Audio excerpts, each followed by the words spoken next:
Então, vamos começar. Tudo bem. É, Só recordando a teoria, então, da pena, tá? Que a gente viu na aula passada, ela se divide em duas, né? Teoria absoluta e teoria relativa, sendo que a teoria absoluta está ligada a uma retribuição, compensação pelo mal causado pelo crime. Sendo que essa teoria absoluta se divide em duas, não é? A pena, então, seria uma compensação da culpabilidade, né? Uma punição pela transgressão do direito, seria a teoria absoluta da retribuição, não é? Ou a parte da teoria absoluta que entende que é retribuição. Por outro lado, temos aqueles que entendem que dentro da teoria absoluta, né, que a teoria que apenas serve como expiação, não é, do agente, seria a teoria da expiação, ou seja, a pena para infligir também o mal, para punir o agente e aí retirando o mal dele, tá? Para a teoria absoluta, a gente viu a pena não tem qualquer função social, tá? Sendo uma mera retribuição ao mal causado pelo agente ao Leviatã, ao Estado, à sociedade toda, tá? Para essa teoria, tá? A pena ela deve também ser justa e correspondente à intensidade e à duração da gravidade do delito, tá? Ok? Até aí, ninguém tem dúvida, não ficou nenhuma dúvida, né? Por outro lado, tá? Temos a teoria relativa. E aí a gente viu que a teoria relativa, ela se fundamenta, o fundamento dessa teoria é pelo critério da prevenção, tá? Sendo ela que se divide em duas, sendo prevenção geral e prevenção especial. Sendo que as duas, tanto a prevenção geral e especial, também se dividem em dois, tá? Entre negativa e positiva, tá? Então, dentro do critério da prevenção, vamos colocar assim, letra A, prevenção geral, tá? E a prevenção geral ela se divide em duas, prevenção geral negativa e prevenção geral positiva, tá? A prevenção geral, ela está ligada a toda a sociedade, tá?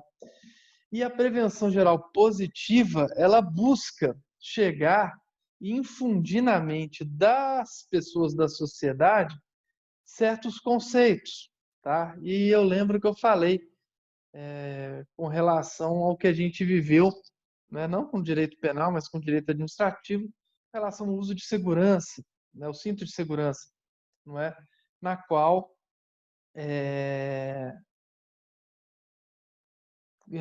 com a pena que seria a multa, não é?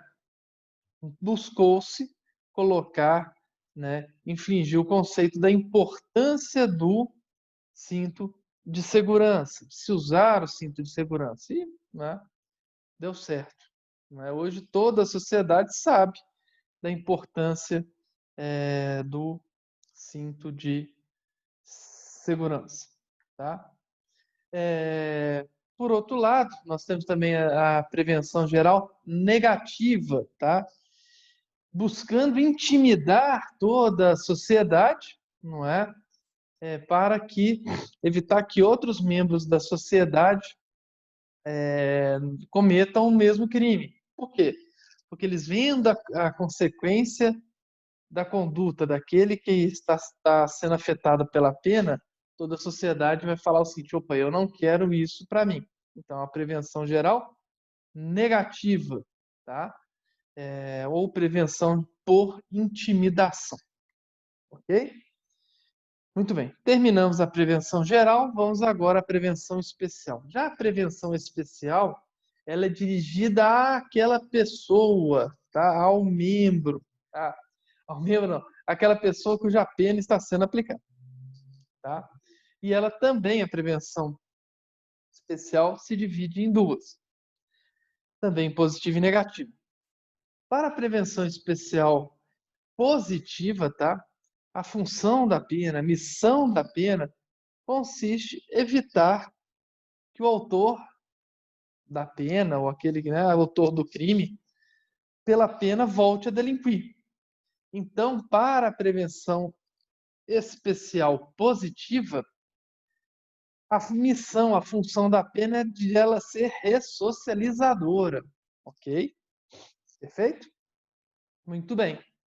Já para a prevenção especial negativa, tá? A função da pena serve para neutralizar aquele que praticou a infração penal, tá? Por quê? Porque com o cárcere se retira aquela pessoa que praticou o crime, tá? Da sociedade, fazendo com que ele fique impedido de praticar novas infrações. Essa é a prevenção especial negativa. Vi que alguém ligou aí o microfone, então possivelmente seja com dúvida. Ou não? Não? Então, ficou claro, gente, a diferença entre prevenção geral, entre a prevenção geral e a prevenção especial, bem como a teoria absoluta, ou seja, a diferença entre absoluta e relativa também?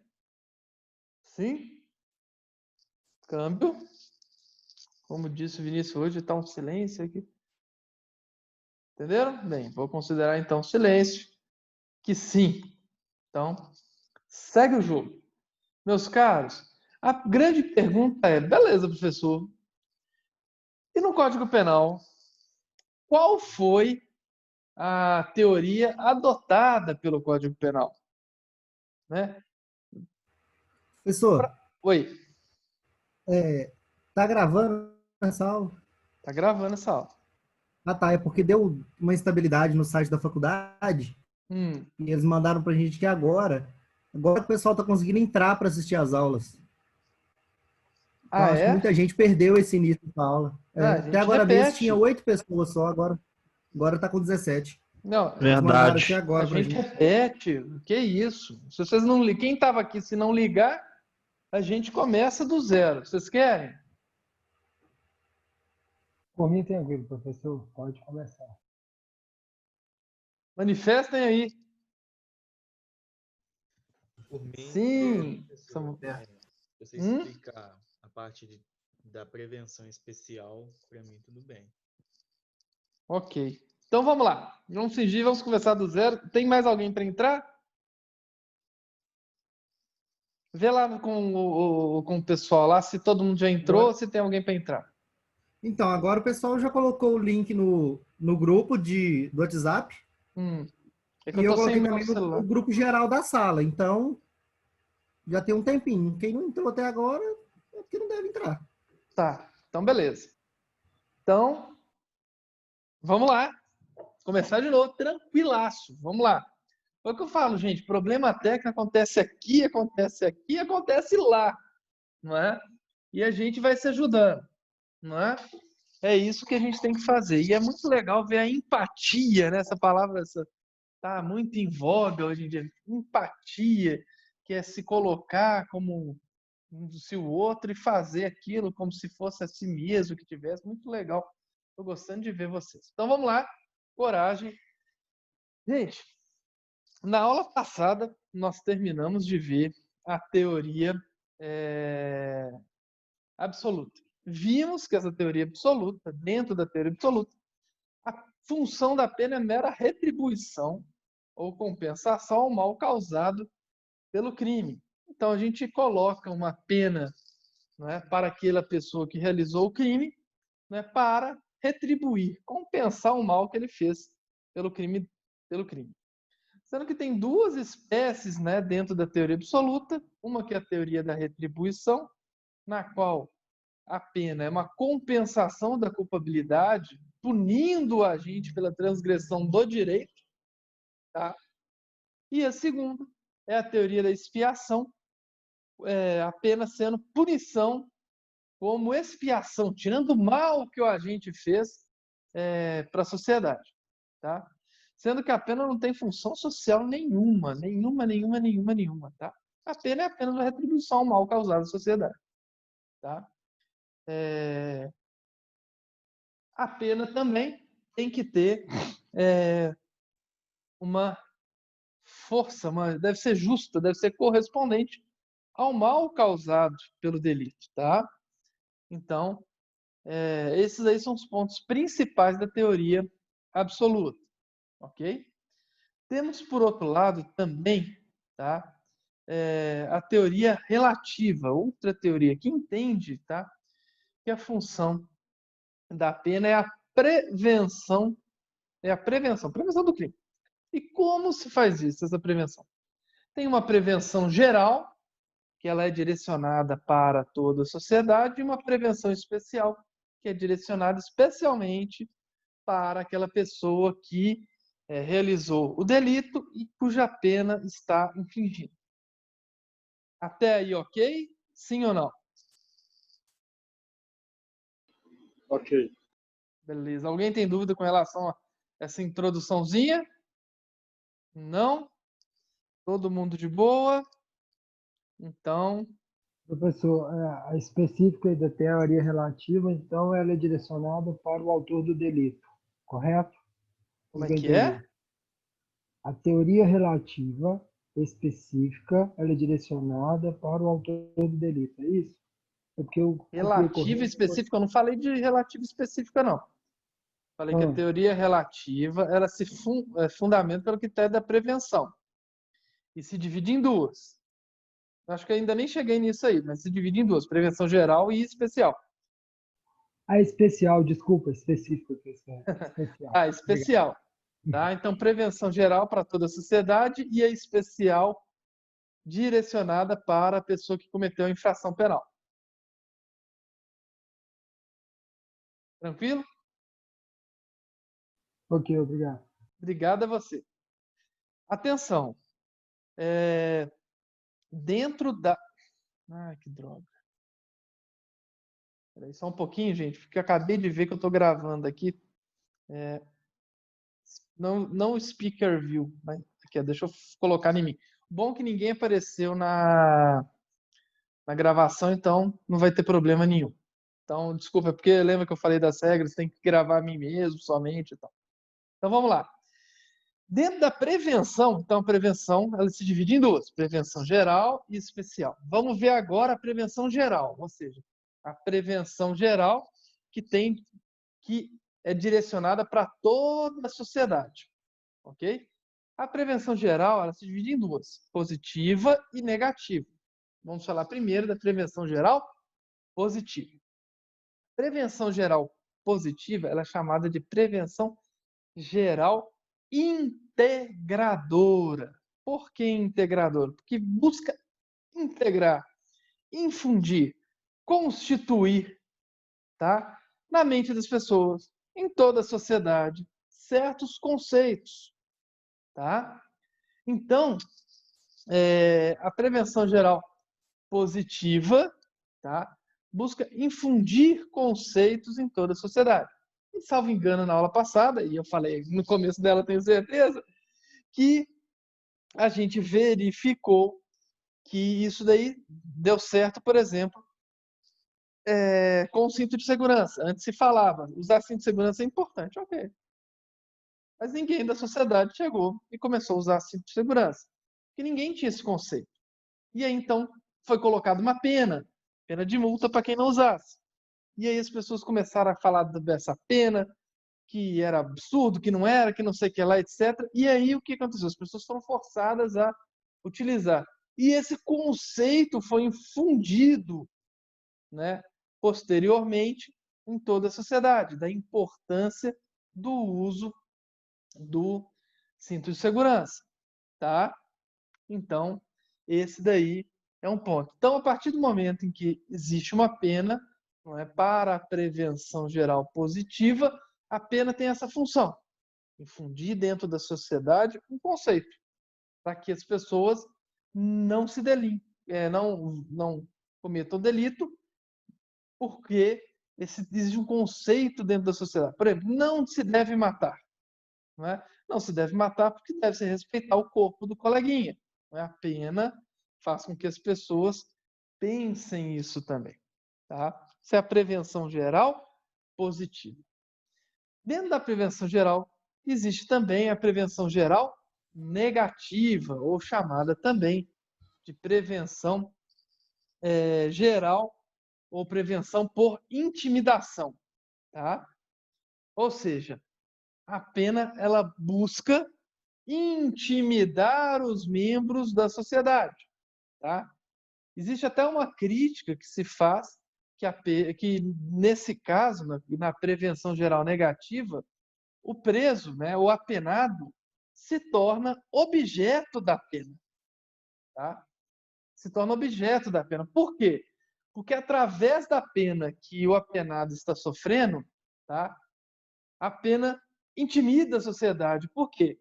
Porque ninguém quer sofrer as mesmas penas do que o apenado está sofrendo. Porque está vendo que a conduta de cometer aquela infração penal gera uma consequência, e uma consequência terrível, que as pessoas olham e falam, eu não quero isso para mim. Essa daí é a prevenção geral negativa ou prevenção por intimidação. Busca intimidar a sociedade para que a sociedade fique com medo daquela pena que está vendo, está ocorrendo com aquele que foi apenado. Ok? Tranquilo? Todo mundo está de boa? Se surgir alguma dúvida, chega. Vamos fazer o seguinte: se surgir alguma dúvida, abra de vez em quando eu vou falar ok e tudo mais, só para desencargo de consciência. Mas façam, por favor, como o Pedro fez, como o Eduardo já fez, como a Silvia já fez, como o Felipe também já fez. Tá com dúvida? Abre o microfone e, professor, por favor, tá? E vamos em frente, que aí fica mais dinâmico a aula. Fica mais legal assim. E a dúvida não fica, né? Tá bom? Combinado? Então, como diz o nosso querido Zangado, vem contigo aqui. Por outro lado, gente, existe também a prevenção especial. E o que é essa prevenção especial? Prevenção especial, como já disse, ela é direcionada para aquele indivíduo que está sofrendo a pena. Tá? E como é que se quer prevenir o cometimento de crime naquele? De duas formas, através da prevenção especial positiva e da prevenção especial negativa. Tá? Na prevenção especial positiva, a missão da pena é fazer com que o autor do delito não volte a delinquir. E como que ele não vai voltar a delinquir? Porque ele vai ser ressocializado. Ele vai entender através dessa pena que ele não deve voltar a delinquir. Então a função é ressocializadora, tá? E aí então até se faz uma crítica muito grande com relação à prevenção especial positiva, porque é o seguinte, como é que se quer ressocializar, quer dizer, reinserir o preso na sociedade, se o tira da sociedade, não é? E aí, então, algumas pessoas vão falar, olha, se reinsere na sociedade colocando conceitos nele, tá, que ele antes não tinha, e conceitos que vão ajudá-lo na sociedade. Tá? Temos o Guilherme chegou aqui e mandou no chat. Prevenção geral negativa. Consegue dar mais um exemplo? Por favor, prevenção geral negativa. Consigo dar mais um exemplo da seguinte. Vou até usar um exemplo que eu acho que todo mundo conhece, é por isso que eu vou usar esse exemplo. Atenção, depois a gente conversa no boteco sobre o tema, tá? Mas eu vou utilizar isso, não é para falar bem, nem falar que está certo, nem falar que está errado, tá? Depois eu posso até dar minha opinião, mas não agora. E eu não quero que vocês tirem conclusões nenhuma com relação a isso, até porque vocês vão ver que, com relação ao direito, eu não tenho lado político, tá? Prevenção, só recordando então, deixa eu ver a pergunta aqui do nosso colega, da prevenção geral negativa, Guilherme Lô. Muito bem, vamos lá. Só recordando, prevenção geral negativa, tá? É que a pena é dirigida aos membros da sociedade, ou seja, a sociedade vê o que está acontecendo com aquela pessoa e fala assim, opa, não quero com isso, então não vou delinquir. Exemplo, tá? A gente viu na história da pena. Vou voltar lá atrás, né?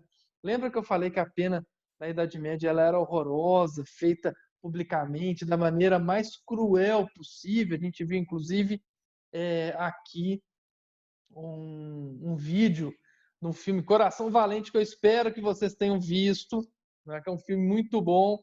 Se alguém viu, chega e fala que, professor, eu vi, realmente é bom, ou então é uma porcaria. Pode dar opinião também. Né? Aquela pena foi feita de uma forma cruel e tudo mais, etc. E buscava o quê? Fazer com que as pessoas vissem aquilo, né, e não quisessem cometer o delito. Mas vou falar de uma coisa que ocorreu aqui no Brasil, bem ou mal ocorreu. Na época do mensalão, tá? Mensalão não, na época do Petrolão, dessa Lava Jato, tá? As grandes empresas, depois que começou a ocorrer o que ocorreu, começaram a ter um compliance, tá? Muito forte para evitar que o que aconteceu com vários empreiteiros do Brasil ocorresse também com outros empresários, tá? Então, o compliance é um conjunto de normas éticas e de direitos e tudo mais que era obrigatório que a empresa seguisse em todas as suas atuações aqui no mercado brasileiro, tá? Então,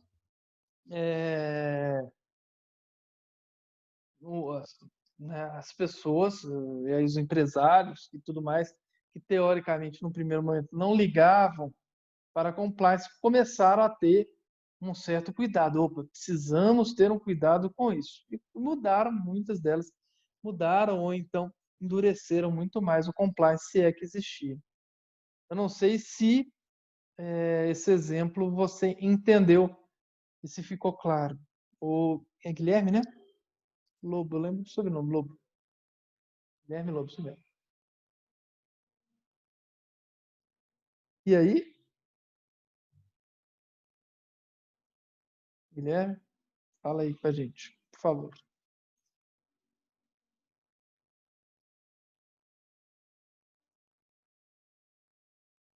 Não estou te ouvindo, Guilherme. Eu não sei se é só eu. Se sou só eu.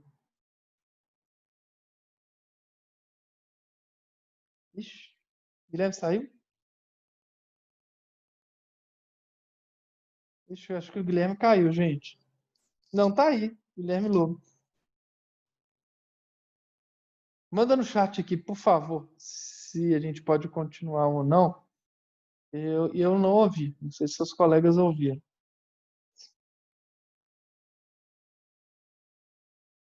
Deve ter dado problema na conexão dele. Ah, tá.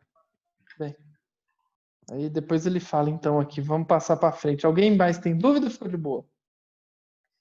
Ficou de boa? Ele tem que tornar pública para cumprir o seu próprio. Ele tem que se. Ele quem? A pena? Essa pena tem que se tornar pública? Como assim? A pena tem que se tornar pública? Bem, ela é dirigida à sociedade, não é? E não há entre segredo de justiça com relação à pena que está sendo aplicada para determinada pessoa, né? Às vezes o processo tem, tá? Então, para se ter um efeito de prevenção geral negativa, o ideal é que ocorra, tá? Ok? Meu áudio está com problema. Tá tranquilo, beleza, Guilherme. Tranquilo. E aí, qualquer dúvida que tiver, chega e fala, tá bom? Para se ficasse a Lava Jato completamente em segredo, ninguém ia saber o que estava acontecendo e tal. Aliás, a maioria das ações, elas não ganham, só ganham repercussão antes e tal. Já o pessoal da Lava Jato só conseguiu o que conseguiu por causa da mídia, porque em direito depois a gente pode até estudar juridicamente que eles fizeram um péssimo trabalho. Tá? Estou falando juridicamente, tá bom? Muito bem. Segue em frente, então. Vamos lá. Prevenção, então, especial positiva, não é missão de ressocializar, não é reinserindo o preso na sociedade. Acho que fica claro, todo mundo já tem essa ideia da prevenção especial positiva, não é? Porém, da prevenção especial negativa, tá? Faltou a gente explicar. Ela tem a função de neutralizar o autor do delito, tá? A pena, então, neutraliza aquela pessoa que praticou o delito, tá? Com o cárcere, retirando-o da sociedade, e a partir do momento que eu retiro ele da sociedade e coloco num cárcere, eu impeço ele de praticar novas infrações penais. Eu acho também que todo mundo aqui tem uma visão também clara sobre isso, não é? Sobre retirar o sujeito da sociedade quando ele está lá na cadeia, no cárcere, ele não incomoda mais a sociedade, porque ele está neutralizado, não é? Ficou claro? Ou alguém ainda tem alguma dúvida com relação à prevenção geral ou especial? Tá de boa? Então, segue em frente, vamos em frente. Tá ótimo, obrigado, João. Vamos em frente porque a pergunta que ficou é: qual teoria foi adotada pelo Código Penal? Tá? Qual teoria foi adotada? Será que foi a teoria da prevenção? Ou seja, a teoria relativa ou a teoria absoluta? Interrogação. Falem aqui para mim. Abram o áudio aí, todo mundo, e falem, por favor.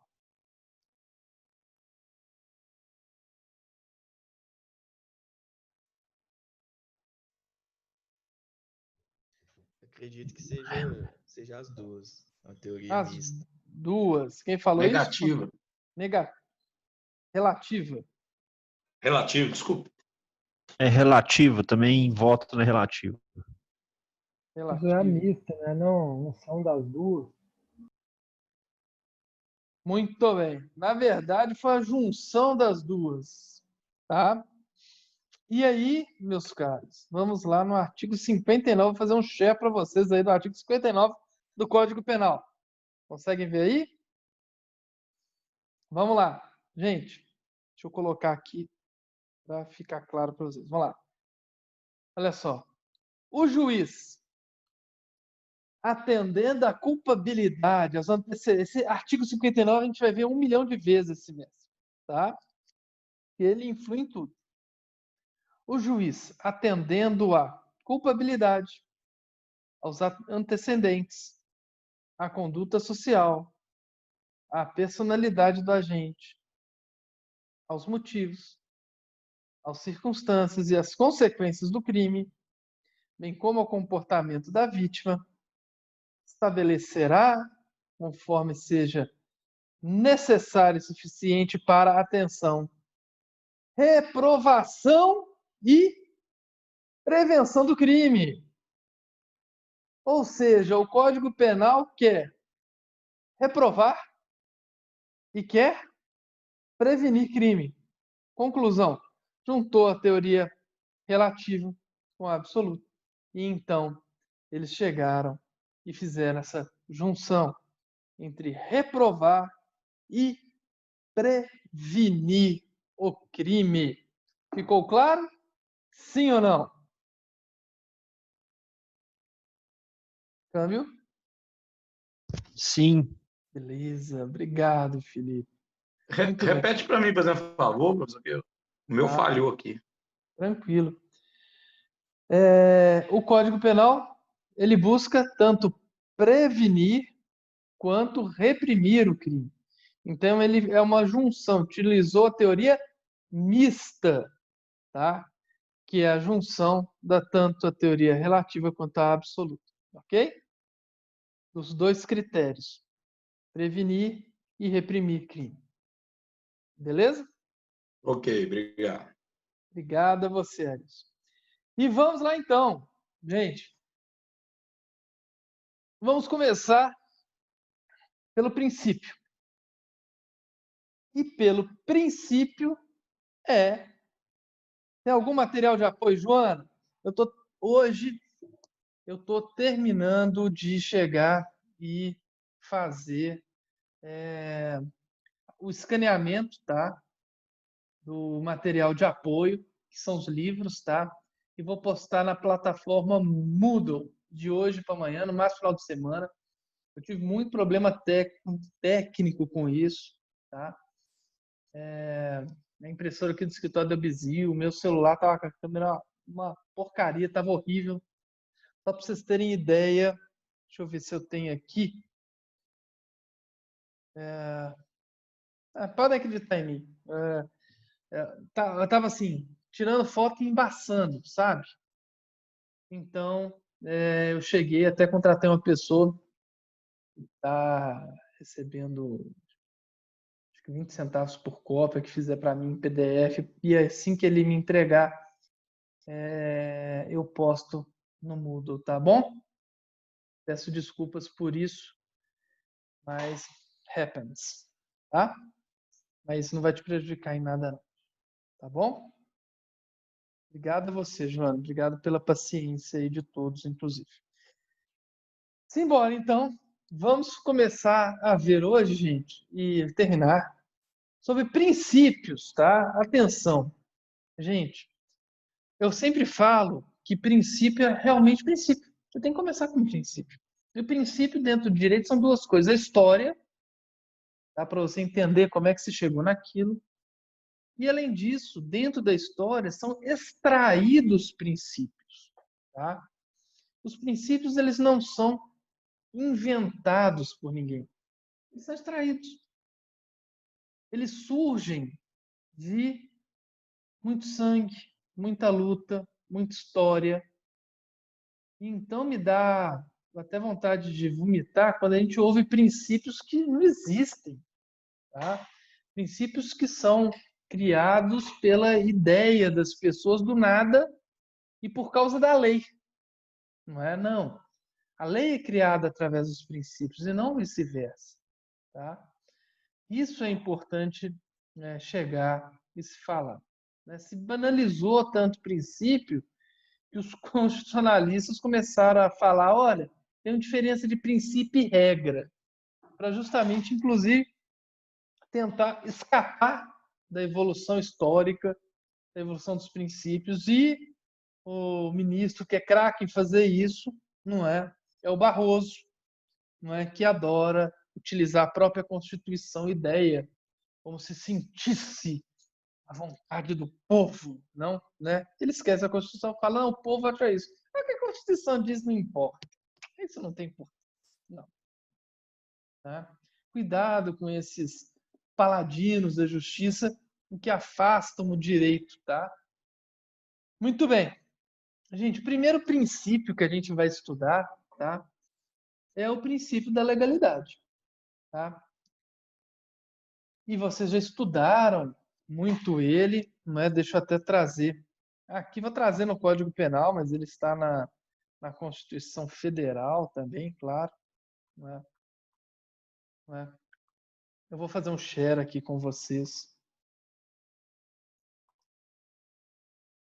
Vocês já estudaram, tenho certeza disso. Não há crime sem lei anterior que o defina. Não há pena sem prévia cominação legal. Tá? E para a gente, no caso da pena, o que interessa é não há pena sem prévia cominação legal. Isso daí, gente, vem do brocado, isso aí não surgiu do nada. Antigamente,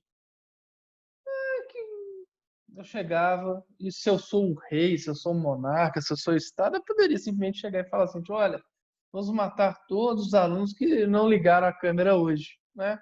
Ah, por quê? Porque eu quero. Então, antes nem havia crime. Poxa, mas não tem lei que me falava isso. Azar o seu, é a minha vontade. Flap. mata todo mundo. Então, mas, poxa, mas também não tinha uma pena que falava disso. Não tô querendo saber, não. Mata todo mundo. A única que não vai chegar e ser apenada é a Sílvia, porque ela é a única que ligou a câmera hoje. Então, o restante é corta a cabeça de todo mundo. Não é? Muito bem. Olha só, era desse jeito. Então, gente, não é?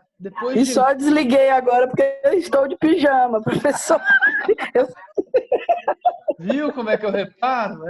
Eu reparo. Eu sou chato mesmo, eu sei. Muito bem. Mas é uma ótima ideia, porque antigamente era assim, não é? E, gente, existia uma pena, não tinha uma pena prévia antes do crime, tá? E ela era aplicada. Mudou-se a lei, agora a pena é essa, azar. Poxa, mas eu cometi o crime tem 10 anos, azar o seu. Muito bem. Gente, e aí é o que eu falo o seguinte. A gente tem que tomar muito cuidado, vocês agora, como juristas, tem que parar de seguir o tiozão do WhatsApp, não é? Aqueles jornalistas que nada sabem, aqueles jornalistas que voam de um lado para o outro e às vezes falam bem pra caramba. Porque uma coisa, opinião, todo mundo tem. É que nem nariz, né? Que nem boca, todo mundo tem uma boca, né? Muito bem, cada um tem a sua. Mas a partir de hoje, não é? Essa nossa conversa aqui, vocês só podem dar uma opinião jurídica com base legal, tá? Por quê? Porque o problema é que os jornalistas hoje, essa imprensa hoje, ela chega e fala uma notícia como se fosse direito. Às vezes não tem a menor base jurídica, mas com base meramente factual, eles começam a fazer correntes e tal, e falar o seguinte, quem for contra é porque é petista, quem for contra é porque é bolsonarista, e assim vai. E não tem nada disso, tá? Vou fazer de novo, chefe, com vocês, e vou falar de um tema que com certeza foi no passado. E eu lembro que eu falei com todo mundo que estava na faculdade na época, eu falei, olha, isso daqui é abertura, é o começo de uma abertura para o fim do princípio da legalidade com relação à pena. Vamos lá ver. Não há pena sem prévia cominação legal. Ok? Tranquilo? Significa o seguinte, voltando, na época do fato, a pena que vale se é crime é aquela pena daquele dia, daquela hora. E ela fica restrita a isso. Ok? Daqui para frente, se vierem outras penas, ela não pode ser aplicada a esse fato aqui. Ficou claro isso? Sim ou não? Ficou claro? Porque isso tem que ficar claro. Sim. Beleza. Mas aí o que ocorre? Começa um movimento. Diga, professor João. Diga, João. Manda. Estou falando agora com o primeiro princípio da legalidade. Primeiro princípio agora. Tá? Tá? Não há pena sem prévia combinação legal. Esse é o princípio que estamos vendo agora. Tá bom? Muito bem. E aqui vamos. Não há pena sem prévia combinação legal. O que significa? Significa, então, que o fato, a pena que vale para aquele fato, é a pena daquela lei, daquele dia, daquele segundo, etc. E a pena de um segundo depois não vale. Não pode ser aplicada aquele fato. Só que surgiu na sociedade um movimento pela legalidade, pela moralidade, muito importante e tudo mais, que foi chamado e surgiu a lei da ficha limpa. Tá? Já ouviram falar? Lei da ficha limpa? Foi em 2010. Já ouviram falar? Sim ou não? Sim, já. Sim, pois é. Importantíssimo, professor. Né? É verdade, está completando 10 anos. Tá?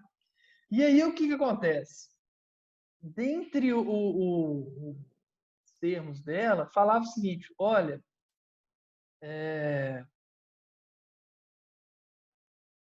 artigo 1º da 61, olha só o que fala assim, ó, são inelegíveis, vou te mostrar para vocês. Vou fazer um share aqui para vocês verem. Tá? 2, 3 e share. Estão vendo aí? São inelegíveis para qualquer cargo. Beleza, estava lá. Os inalistáveis e os analfabetos. Deixa eu colocar aqui o texto compilado, que é melhor.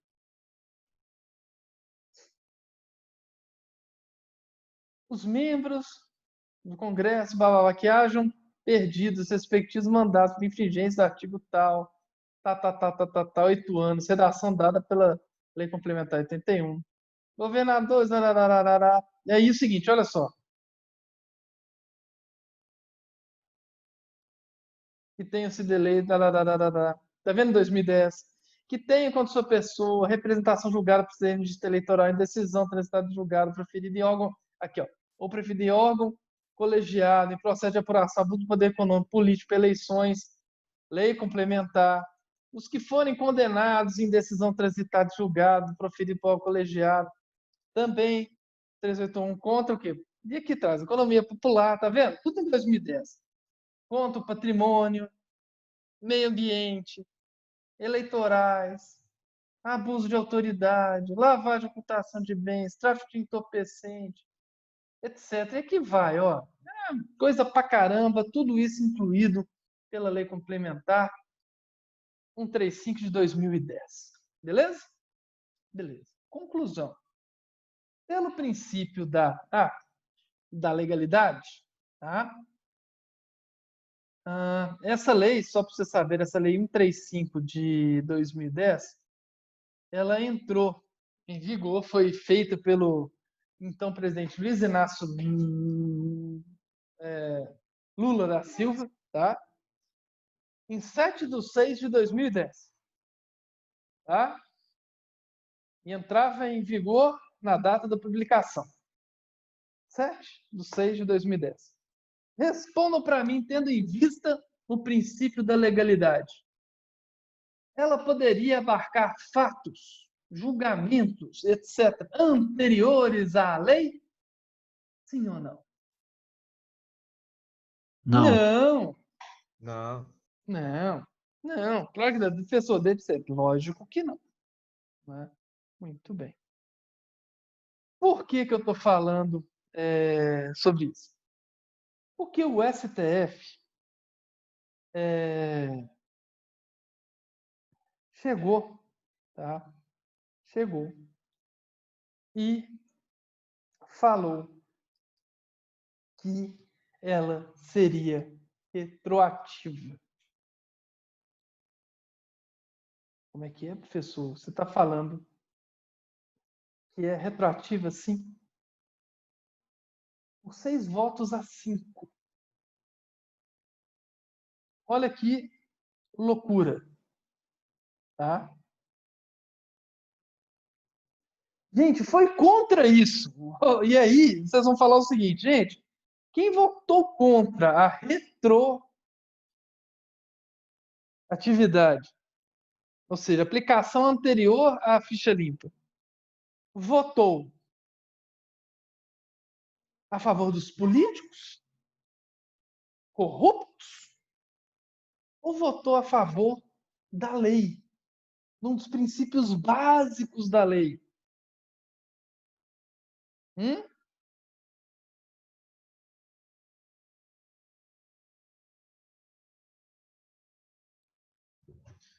Como é que é a pergunta?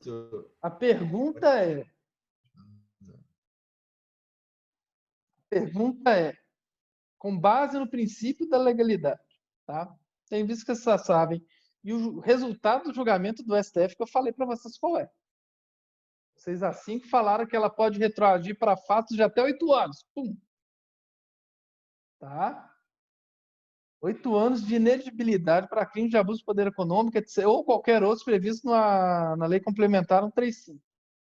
tá? Ou seja, a lei da ficha limpa. A pergunta é: quem votou contra essa retroatividade da lei? Votou a favor de político corrupto?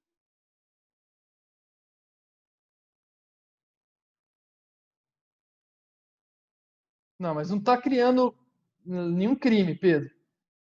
Está criando punição para quem cometeu determinados crimes, que é ser inelegível.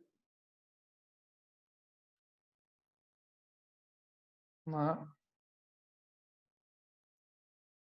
E aí, gente, dói porque vocês estão no terceiro, e muitos aí têm esse discurso de tá votando a favor de bandido, aí isso é para proteger o político corrupto ou qualquer outra coisa. Mas não, meus.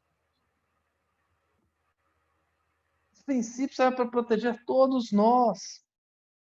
Uma lei não pode ser criada hoje e ser retroagida. Com base em quê? Com base no que eles acham. E esse julgamento, meus caros, foi em 2017, se eu não me engano, tá? 2017. Tá? É absurdo, mas aconteceu. Tá? Aconteceu. Meus caros, votou contra a aplicação lógica, retroatividade das penas, né, da lei complementar. O ministro Marco Aurélio tão criticado, o ministro Celso de Mello tão criticado, o ministro Lewandowski tão criticado, né? Mas, né, quem votou a favor? Os queridinhos da mídia, que são o Fux, a Carmen Lúcia, não é? Dentre outros aí que são muitos queridinhos, tá? Isso daí é uma das... Nós temos, presta atenção, um judiciário, um STF, tá? Que chegou e rasgou, cuspiu. Coloquem aí o adjetivo que vocês quiserem. No princípio mais básico do direito penal, que é o princípio da legalidade. No caso, nullum crime, nulla pena sine lege. Ou seja, não há crime nem pena sem prévia cominação legal. Professor, tá? Quando a gente esquece o Gilmar Mendes a também, tão odiado legislação, né, aí, e vai analisar. também foi contra a retroatividade, tá? Desculpa interromper quem foi. Quem que falou? Eduardo. Eduardo, desculpa. Manda aí, pergunta à vontade. Não, eu estava dizendo que quando a gente esquece a questão da legislação, aí a gente tende a falar, né? Não, tem que retroagir, porque é muito tempo, muitos anos que esses políticos estão roubando e não sei o quê e tal. Mas quando a gente pensa que a lei é para todos, né? Hoje ela atinge, hoje não, né? Na época ela atingiu aqueles políticos que eles que estavam no poder, mas poderia ser qualquer um. E político, como se político fosse um ET, né? Aliás, e se for um ET? Não é? E aí, gente, olha só que interessante. A lei serve justamente para tirar essa cólera, para frear essa cólera, para frear o abuso, para frear determinadas coisas. E aí eu pergunto o seguinte: o fim justifica os meios? Não. Eu preciso chegar e rasgar o direito para que o direito seja respeitado? Não. E na época o presidente era o Lula, hein? Tá? Ou seja, e aí eu vou falar agora, que nem o Lula. Vamos dizer que ele seja o maior ladrão do mundo. Estou falando que é nem que não é. Então vamos dizer que seja. Será que eu preciso chegar e rasgar o devido processo legal, diferença entre juiz e acusação para chegar e condenar alguém que é corrupto? Será que eu preciso torturar alguém para ele confessar, para que eu tenha provas e aí condene ele? Porque se voltamos à Idade Média, a gente já pode chegar e falar, ó, vale a Idade Média, ó, tô nem aí, que se dane, né? Vamos voltar à Idade Média, vamos torturar as pessoas, vamos juntar acusação com investigação, com defesa e com julgamento, tudo a mesma pessoa, porque é melhor. Não é? Vamos tirar a razão e colocar cólera. Para quem já assistiu Karate Kid, né? Já falei com vocês, não sei. Senão, é o seguinte, o Karate Kid tem uma cena muito legal, que o mestre Miyagi, que é fala assim, Daniel-san, Karate Kid aqui, Karate Kid aqui, Karate Kid aqui não. Ou seja, o direito é a mesma coisa. Você pode pensar o direito com a razão, com o coração, mas nunca com as entranhas. Alguém ia fazer... Manda. Surgiu outra dúvida aqui. Quem é que está falando? É o Diego. Diego, diga. No caso, para ela retroagir para beneficiar o réu, o fato precisa ser criminalizado, né? Anteriormente, ou então a pena. Não é? Quer ver um exemplo clássico disso, da retroatividade para ajudar o réu? Claro. Antigamente, pular cerca era crime. Tá? Se você casado fosse pulasse a cerca, era considerado adultério. Era crime 240, se eu não me engano, do Código Penal. Tá? Deixou de ser crime. Hoje não é. Pô, professor, era crime, sim. A pessoa chegava, contratava advogado, processava o marido que traiu ou a esposa que traiu. Deixou de ser crime. Será que, vamos dizer que tem 1 milhão de pessoas que pularam a cerca que foram condenadas por adultério? Será que elas mereciam estar lá na cadeia depois que deixou de ser crime? Entende? Não tem lógica. Então é por isso que existe a retroatividade, porque é uma coisa lógica, não é? Você deixa de ser crime, solta todo mundo que teoricamente cometeu aquele crime que não é hoje. Por outro lado, também é lógico que se vem uma lei hoje, ela não pode retroagir. Mas o nosso judiciário, Carmen Lúcia, né? Sensacional. Luiz Fux, né? Chegou e o que? Rasgaram, cuspiram. Isso significa que eles não têm a mínima ideia de princípio de legalidade. Você imagina o restante. E, poxa, e aí é um tapa na cara para quem chega e fica só passando corrente do tiozão do WhatsApp. Não é? Quem é que foi contra isso? Celso de Mello, Marco Aurélio, Gilmar Mendes, não é? Aqueles sempre criticados em tudo quanto como é que fala? Corrente do WhatsApp. São sempre os mais criticados, né? Não é? Ah, professor, quais foram os outros? Os queridinhos. Foi o Fux, foi o Fachin, foi o Barroso, foi a Rosa Weber e foi o Dias Toffoli. Hoje o Dias Toffoli eu duvido que faria isso. Não é? E também... Eles fazem tanta coisa, tanto absurdo, que eles ficaram conhecidos mesmo. Ninguém sabia quem eram os ministros do Supremo. Hoje todo mundo sabe.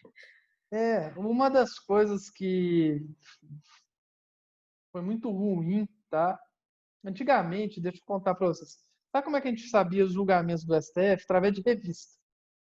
Tinha lá a RT, na revista dos tribunais, e através dos informativos. Então, chegava lá a decisão e tal, ninguém sabia a cara de ministro nenhum e tal, não sei o que lá. Só que eles criaram a tal da TV Justiça.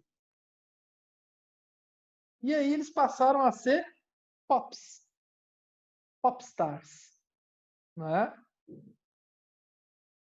E aí o trem desmingolou todo, além da péssima qualidade dos ministros colocados Pela Dilma também, viu? Data Vênia, né? Nossa, assim, o Lula tinha colocado ministros ótimos e tal, que sabiam direito. Aí é só você ver a qualidade dos votos, né? Dos que saíram para a entrada desses ministros. Nossa, dá uma tristeza danada, né? Muito bem. Vamos lá. Vamos torcer para o próximo. Sai o Celso de Mello, que em geral é bom. Em geral, tá? É bom. Pode até concordar ou não, mas geralmente ele tem, em geral, todo mundo erra, tá, gente? Mas errar num princípio da legalidade é um erro meio básico, tá? Não sei se vocês concordam com isso, tá? Abriu a porta para o fim do princípio da legalidade. Eu sabia, começou com isso e tem outras coisas acontecendo, tá? Professor, Oi? o Supremo ele muda tanto de opinião que hoje, o que está Tá falhando. válido? Como é que é? Desculpa, repete. Qual que, claro, hoje está válido a retroatividade ou não? Ainda Não, é olha, válida aí é mais esse absurdo. Ai, ai, ai. Segundo o segundo o STF, isso aí não ofende o princípio da legalidade.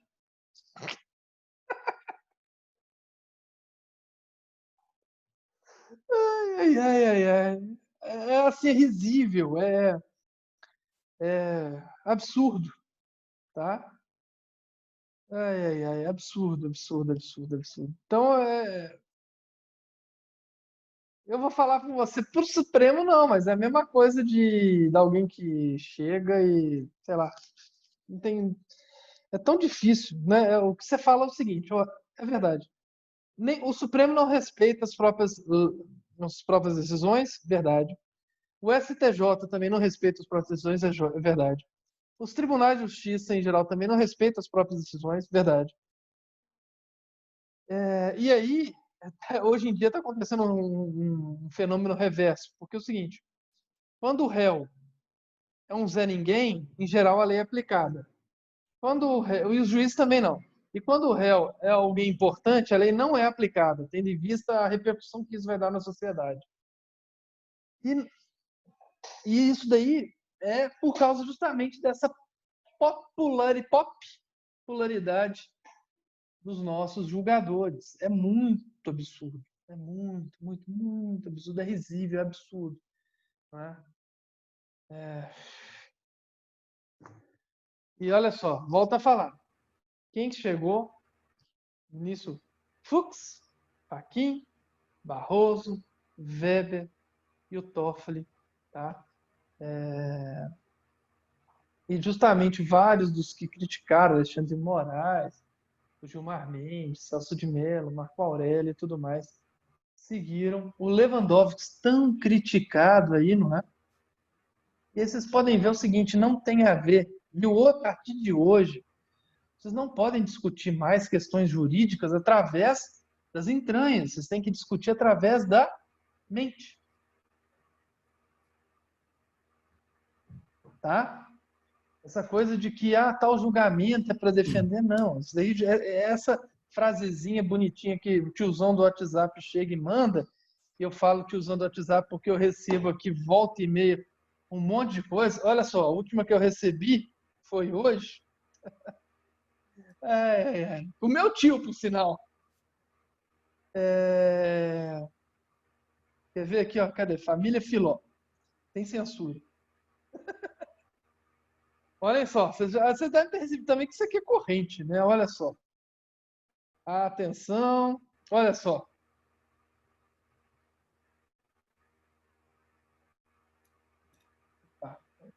A licença pedido de afastamento do. Aí teve um adjetivo, ministro do STF, Celso de Mello, é apenas uma jogada para afastá-lo da segunda turma, com o intuito de favorecer uma anulação da condenação do adjetivo Luiz Inácio Lula da Silva. Olha só. Aí você vê, numa frase, a quantidade de incongruência que tem. Primeiro xinga o ministro, afastando, como se ele fosse, então, do lado do Lula. Peraí, se o cara é do lado do Lula, por que então vai afastá-lo? Não tem uma lógica. Tá vendo como é que não faz sentido se você começa a pensar minimamente? Então você já para por ali e fala assim, espera aí, vamos, né? Analisem antes. Vocês estão entendendo que eu não estou... Eu estou falando assim, por favor, a partir de hoje, o tiozão do WhatsApp não funciona. Tá? Então, vocês só precisam darem uma ideia do que a gente chega e fala. Então vamos lá. Princípio da legalidade, o direito, né? Que é aquele não há crime nem pena sem prévia combinação legal, não é? É o primeiro princípio que vocês têm que chegar a estudar. Isso significa duas coisas. Primeiro, a lei é a única fonte do direito penal. Está lá no artigo 22 do Código Penal. Tá? Ou seja, a lei é a única que pode proibir condutas ou impor condutas e ainda chegar e colocar sanções, tá? Ou seja, ameaças sobre condutas, sanções sobre ameaças sobre determinadas condutas. Tá? Muito bem. Gente, e aí, gente, está no Código Penal brasileiro, já falei para o artigo 1º, já mostrei para vocês, né? Ou no artigo 5º, está lá no 39, deixa eu ver. Constituição Federal. Vamos ver se artigo 5º, inciso 39. Vamos ver se é isso mesmo. Deixa eu ver aqui. Estou procurando aqui.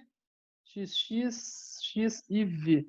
Isso, exatamente. Vou até fazer um compartilhamento aí com vocês, tá? Só para vocês verem que também está na Constituição, lá não há crime sem lei anterior que defina, nem pena sem prévia combinação legal.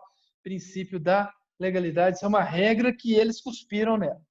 Tá? Vamos parar o share aqui. Muito bem.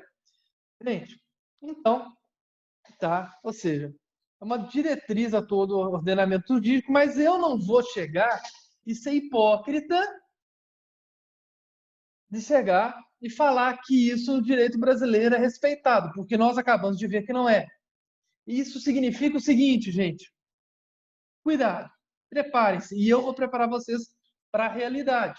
Eu mostro que vocês devem responder na prova, princípio que ensino, e mostro que bem na prática não é. Então eu vou fazer isso, eu vou tirar vocês da bolha, eu não vou colocar vocês na bolinha. Porque quando eu formei, eu estava na bolha. Eu falava, caramba, o juiz, só se ele tiver certeza absoluta, com provas irrefutáveis, é que ele chega e vai condenar alguém. Né? Então, quando você vê fulano foi condenado, todo mundo fala, nossa, é porque foi respeitado devido ao processo legal, as regras do jogo, tinha provas irrefutáveis. Esqueçam isso. Isso também não é verdade. Tá? Não é assim que funciona. Tá bom? Beleza? Entenderam? E eu vou tirá-los da bolha, porque é o melhor a fazer. E eu vou... Ah, professor, eu quero chegar e você passa para a gente aqui. Vou passar para vocês depois da aula, tá? Dois linkzinhos, se vocês quiserem, de reportagens sobre isso daí. Vocês me cobrem no WhatsApp, tá? Eu passo para vocês lerem a vida como ela é. Muito bem. Voltando à matéria, que nós temos que avançar, princípio da anterioridade, tá? Muito bem. Não é?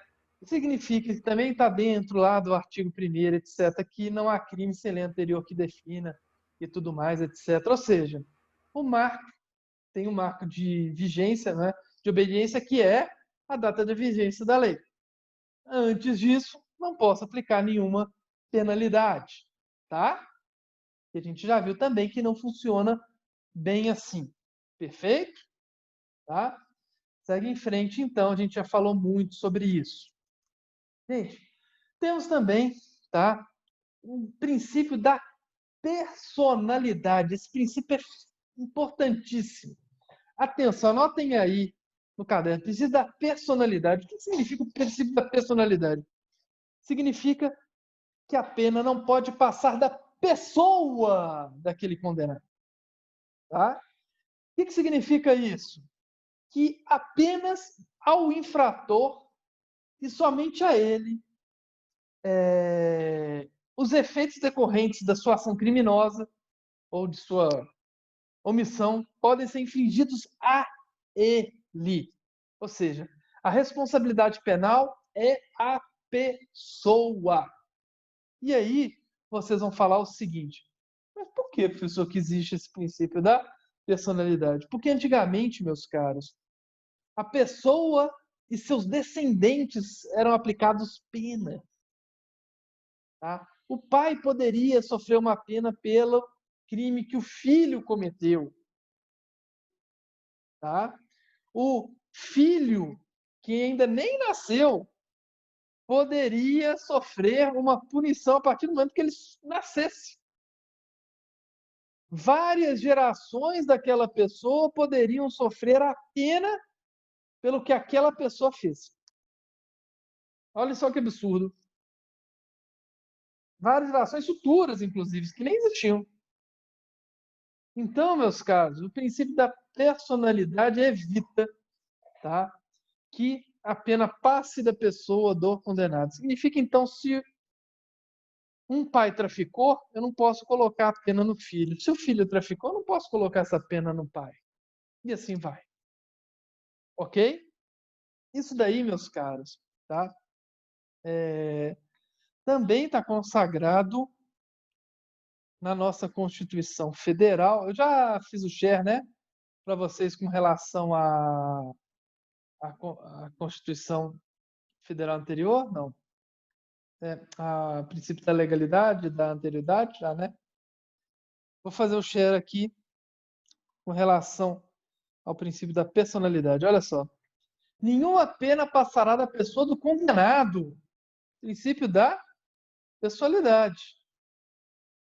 Podendo a obrigação de reparar o dano e a decretação de impedimento de vencer nos termos da lei estendida aos sucessores contra eles executados até o limite do patrimônio transferido, que é completamente diferente do que passar da pessoa do condenado. Isso aí significa o seguinte: faz de conta que o Azinho aqui chegou e era corrupto, ganhou 10 milhões de reais apenas com corrupção, e morreu.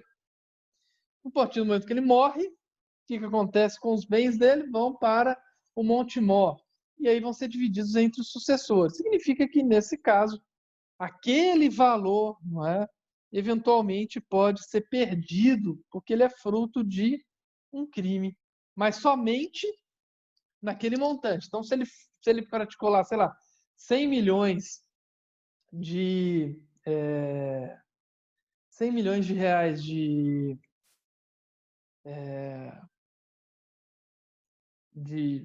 corrupção, por exemplo, e somente deixou 10 milhões, em que pese ele tenha chegado e praticado um crime entre 100 milhões, somente esses 10 milhões que são frutos da herança que podem ser perdidos. O restante não pode ser aplicado a nenhum dos herdeiros, ok? Segue em frente. Então vamos embora. Já tirei do share? Já tirei do share.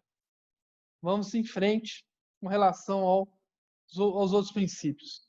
Meus caros, temos também o princípio da individualidade. O que é o princípio da individualidade? Significa que cada infrator deve receber a punição proporcional à sua conduta, tá? E o que deve acontecer? Significa que não pode se aplicar punições padrão, tá? Sob pena de se violar esse princípio da individualidade. Isso também está na nossa Constituição Federal. Vou fazer um share para vocês, tá? Olha só, o inciso 46. A lei regulará a individualização da pena, não é? Isso significa o seguinte, exemplo disso, vou dar um exemplo bem legal.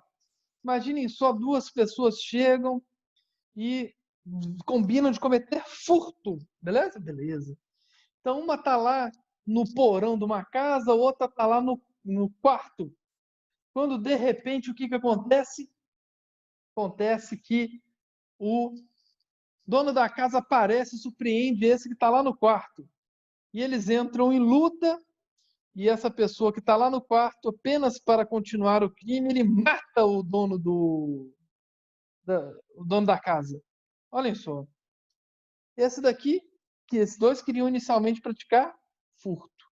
Esse aqui continuou praticando furtozinho lá no porão da casa. Esse aqui não. Ele saiu do furto e subiu para o latrocínio, não é? Será que esse aqui de baixo, que combinou só de furtar, merece a mesma pena desse aqui? Não merece. Seria injusto chegar e colocar uma pena igual a eles. Entenderam? Sim ou não? Sim. Beleza. Ok. Obrigado. Segue em frente. Vamos em frente, então, ao quinto princípio de hoje, que é o princípio da inderrogabilidade. É difícil falar, até bebi água para falar. Inderrogabilidade. Muito bem. Significa o seguinte, que se o Estado, né, o Estado juiz, né, chegar e constatar, lógico, a ocorrência de uma infração penal. E como é que ele constata a ocorrência de uma infração penal? Através do trânsito em julgado. Tá? Ele não pode deixar de aplicar ao condenado a sanção combinada ao tipo penal, tá? Nem que seja de caráter mínimo. Perfeito? Então, esse é o princípio da inderrogabilidade. Tá legal? Maravilha. Vamos ao sexto princípio, princípio da proporcionalidade, tá? E aí que a pena deve ser proporcional à conduta tipificada, tá? Ou seja, a sanção necessita estar em consonância com a dimensão do bem jurídico lesado. E aí tem um livro, gente, sensacional sobre o assunto, que é do Luiz Regis Prado, chama Bem Jurídico Constitucional, tá? É um livro, se eu não me engano, da RT. É um livro fantástico, bem jurídico constitucional, tá? Por favor, quem puder chegar e ler esse livro, tem lá na biblioteca, tá? Bem jurídico constitucional, Luiz Regis Prado é fantástico, fantástico, fantástico, fantástico, tá? Ele fala sobre bem jurídico e fala sobre proporcionalidade, etc. É muito bom, tá? O Samuel, né? Acho que pediu para eu repetir alguma coisa. O que você quer que eu repita, meu caro? Qual parte? Inderrogabilidade. Ah, legal. Significa o seguinte: se o Estado, juiz, o Estado, chegar e verificar a ocorrência de uma infração penal, ou seja, se ele chegar e ver como é que o Estado, o juiz, verifica a ocorrência de uma infração penal? Através do julgamento, de um processo. E se ao final desse processo, qual que é o final do processo? O trânsito em julgado, né? Ele verifica que ocorreu infração penal, ele não pode deixar de aplicar no agente a pena combinada ao delito, tá? Mesmo que a pena tenha um caráter mínimo, tá? Ok? Esse é o princípio da inderrogabilidade. Ok? Valeu, obrigado a você, Samuel. Princípio da proporcionalidade, tá? Atenção. O princípio da proporcionalidade, gente, ele tem a ver com muita coisa. E aí eu vou falar com vocês uma coisa sensacional, vocês vão ver lá comigo, se for comigo, no quinto período. Deixa eu pegar aqui, deixa eu já fazer um share aqui, que vocês vão acompanhar comigo no Código Penal. Tem um artigo muito legal, vou pegar aqui, 273, isso, 273, olha só. O artigo 273 ele é muito legal, deixa eu voltar aqui. Ó. Falsificar, corromper, adulterar produto destinado para fins terapêuticos ou medicinais. Apenas reclusão de 10 a 15 anos e multa, tá? Essa redação foi feita em 98. Alguns de vocês talvez estivessem nascendo em 98, tá?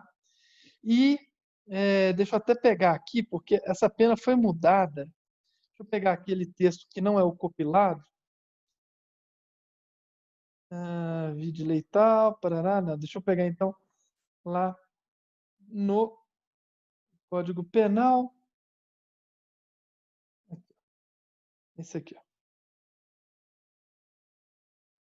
Vamos fazer lá de novo. 273. Muito bem, olha só.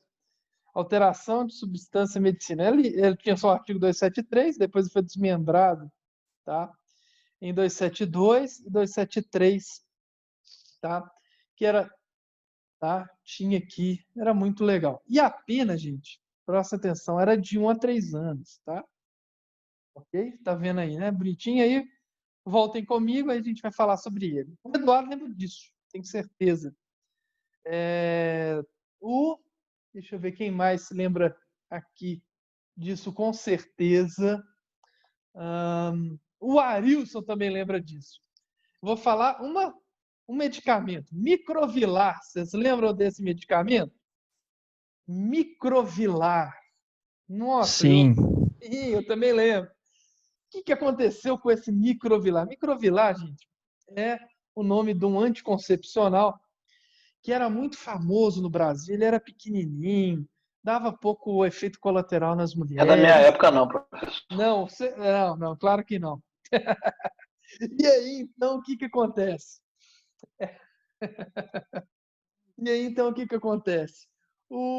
Esse Microvilar, ele começou a ser, a ter um efeito colateral muito doido, porque as mulheres que estavam tomando esse remédio começaram a engravidar.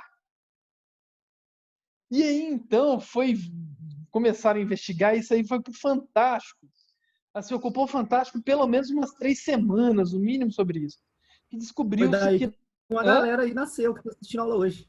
Exatamente, com certeza. Não, o legal, foi o Eduardo que falou isso, né?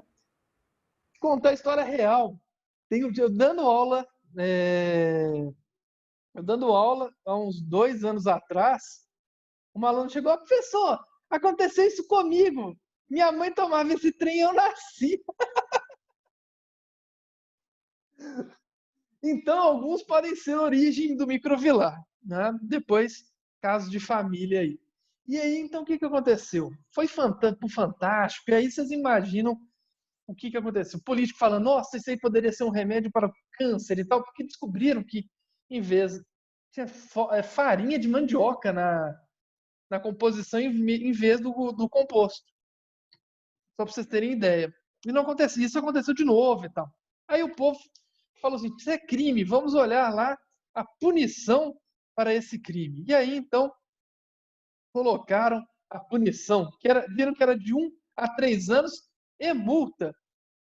Aí eles falaram assim: meu Deus, isso é muito pouco, precisamos aumentar. O que eles fizeram? Colocaram reclusão de 10 a 15 anos e multa. Aumentaram, falaram: poxa vida, se isso aconteceu com o máximo que pode acontecer num anticoncepcional, a consequência é uma vida. E se for no remédio para câncer, para AIDS, na época estava muito em voga e tal, né? Muito bem, aumentaram. Só que aí, gente, ficou completamente desproporcional.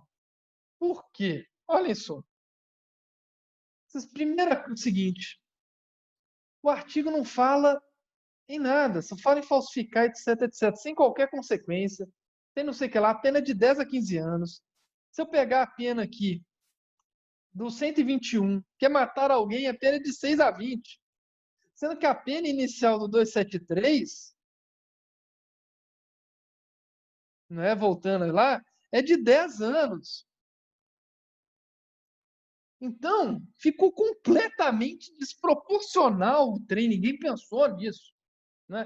Então é melhor você matar alguém sem motivo qualquer um na rua, matar alguém, ou ter a pena de 6 a 20, se for primário, pena mínima de 6 anos, do que ter a pena do 273. E aí, gente, olha só, o princípio da proporcionalidade deveria ter guiado os legisladores, não guiou. Temos uma lei, temos um problema. E aí, então, o que aconteceu? Nós, advogados, eu era louco para pegar um caso desse, peguei Esse caso desse há 3 anos atrás, um caso fantástico, muito bom. Consegui colocar tudo. E vários outros advogados também colocamos sobre de que é desproporcional a pena. A pena por tráfico de drogas, que é tráfico de drogas, que ofende o mesmo bem jurídico tutelado, que é a saúde pública, é de 5 a 15. E é tráfico de drogas. Como é que esse daí vai ser de 10 a 15 anos? É desproporcional e tal. Hoje em dia a pena está sendo aplicada, inclusive com o redutor lá do artigo 40 e 40, tá? Parágrafo alguma coisa, isso dá 11.343. Então, meus caros, olha só, através de um princípio você consegue mudar a lei. Olha só que fantástico. Não é ela que, quando tem uma pena desproporcional. Então, a importância de saber princípio para a prática jurídica. Quem só sabe a lei, decorou a lei e não sabe nada de princípio, não é? Eu falo que saber a lei não é saber direito. Saber a lei, o direito é saber os princípios, a história do direito, não é? A Constituição e depois a lei. Mas para fazer para concurso, para promotor, juiz, basta a lei, né? Não precisa saber nada do restante, não. Muito bem. Meus caros, até aí tranquilo? Viram a importância do princípio da proporcionalidade? Tá? O princípio da proporcionalidade está na Constituição Federal. Deixa eu fazer um share aqui com vocês. Vou ter que... Deixa eu tirar do share, porque eu vou ter que mudar lá em cima e fica uma barra aqui. Deixa eu colocar aqui, ó. Constituição Federal. Pronto. Deixa eu fazer o share aqui.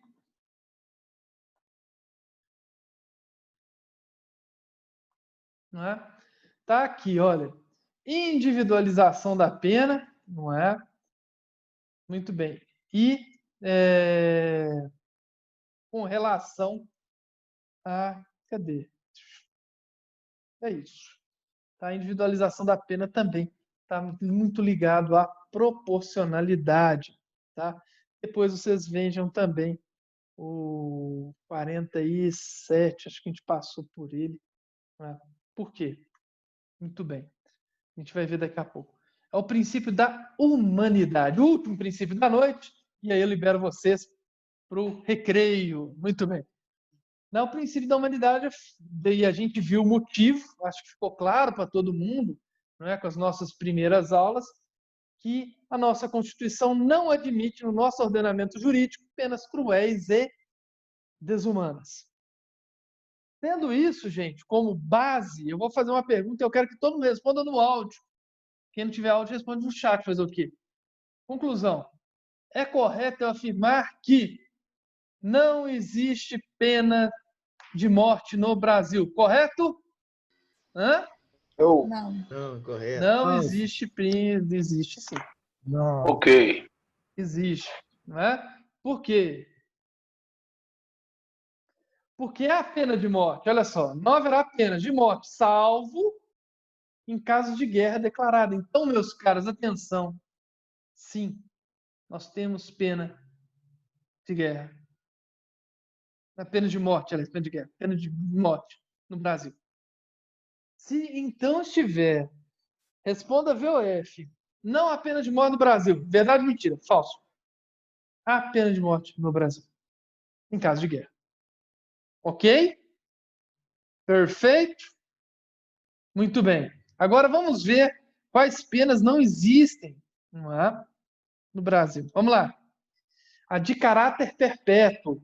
Prestem atenção, porque o nosso Código Penal não fala pena de prisão perpétua, mas de caráter perpétuo. E isso daí é importantíssimo. Tá? De trabalhos forçados. Não existe pena de trabalho forçado. Pena de banimento, chamado degredo, antigamente existia no Brasil. E, finalmente, as penas cruéis. Tá? Entenderam, gente? Esse é o princípio da humanidade. Né? Não se admite penas cruéis e desumanas que estão lá no na nossa Constituição Federal. Ok? Muito bem. Dúvidas ou não?